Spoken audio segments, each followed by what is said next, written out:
lot. And let's go to Darlington as well and talk to Kasia Madeira, who's there. Kasia, could you tell us what your reading of things is in Darlington?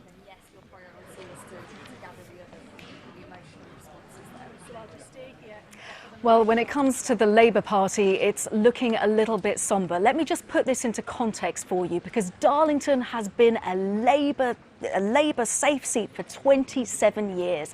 Just think back to the days of the former Labour Health Secretary Alan Milburn with his over 10,000 vote majority. Now, when the shadow Brexit minister Jenny Chapman came in 2010, that majority did drop to just over 3,000. But for the past three elections, she has maintained that majority. And given that Darlington voted in the EU referendum to leave by 56%, it's no surprise that the Conservatives have been targeting this constituency. And they've been targeting it so strongly that at the beginning of the week, Boris Johnson turned up here by private jet, which actually raised a few eyebrows because he was coming from Doncaster, which is only an hour away by train. Now, when it comes to the mood here, when you sort of look and speak to the Conservative campaigners, they're feeling confident. But actually, if you looked at the local election results, across Tees Valley, there seems to be a political realignment is going on.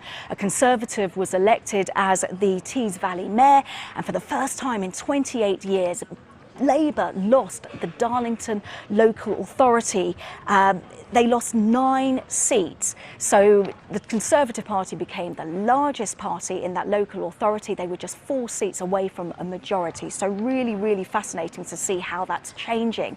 The Conservative Party candidate is not in any way he's very demure about the whole thing. He said that he's not complacent. Peter Gibson was saying that when it comes to any potential votes turning from red to blue, well, it's certainly votes that he describes as being on loan, and it is very much up to the Conservatives to prove that they deserve those votes. So really, really interesting, and it will be interesting to see, because Peter Gibson, had voted Remain when it came to the EU referendum, so it will be interesting to see if that's reflected. But actually, if you're looking and talking to the huddles of different political parties, the Conservatives are feeling quite confident.